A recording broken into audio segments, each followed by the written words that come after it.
শুক্রবার 21শে জুন অর্থাৎ 10তম আন্তর্জাতিক যোগা দিবস ঘটা পালিত হল উত্তর জেলা সদর ধর্মনগরে বিবেকানন্দ সার্ধ শতবার্ষিকী ভবন প্রাঙ্গণে এর মূল অনুষ্ঠান অনুষ্ঠিত হয়।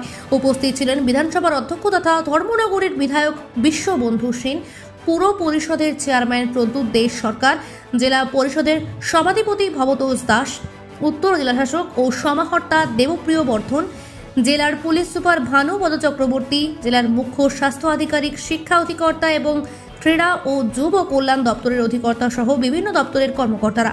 অধ্যক্ষ শ্রী সেন বলেন, 8 থেকে 80 সকলের যোগা ব্যায়ামের মাধ্যমে সুস্থ থাকতে পারবে। এই দিনটি সারা বিশ্বে যোগা দিবস হিসেবে পালন করা হয়ে থাকে। তাই তিনি সকল স্তরের জনগণের প্রতি আহ্বান জানান যেন নিয়মিত যোগ ব্যায়াম করেন। এতে যেমন শরীরে বিভিন্ন রোগ থাকে না, তেমনি মনও প্রসন্ন থাকে। ব্যুরো রিপোর্ট, নিউজ অবিকল। দিবস এটা রাষ্ট্রসংঘ স্বীকৃত বিশ্ব যোগা দিবস। এই মুভমেন্টটা তৈরি করেছেন আমাদের ভারতবর্ষের মাননীয় প্রধানমন্ত্রী নরেন্দ্র মোদীজি। ঘরে ঘরে যোগচর্চা, যোগ ব্যায়াম পৌঁছে দেবার ওনার যে আপ্রাণ প্রচেষ্টা, 21 জুন এটা সারা পৃথিবীতে আজকে যোগ প্রক্রিয়া চলছে, তারই রেস ধরে আমরা বিবেকানন্দ সার্ধ শতবার্ষিকী ভবনের মাঠে আমরা কচিকাঁচা ছেলে মেয়ে সহ অভিভাবক মণ্ডলী সহ স্পোর্টস ডিপার্টমেন্ট সহ সবাই মিলে এটা আজকে পালিত হলো। সবার কাছে আবেদন, সবাই যেন যোগ চর্চায় নিজেকে নিয়োজিত রাখেন, ব্রতী রাখেন, তাহলে সুস্বাস্থ্য হবে। ভারতবাসী সুস্বাস্থ্যের অধিকারী হলে ভারতবর্ষের উন্নয়ন হবে। স্যার, আমরা জানি যে আপনি প্রতিদিনই যোগচর্চা করে থাকেন, তো কতটুকু উপকার আপনি পেয়েছেন এবং কতটুকু প্রয়োজনীয়তা আছে সেই যোগা নিয়ে?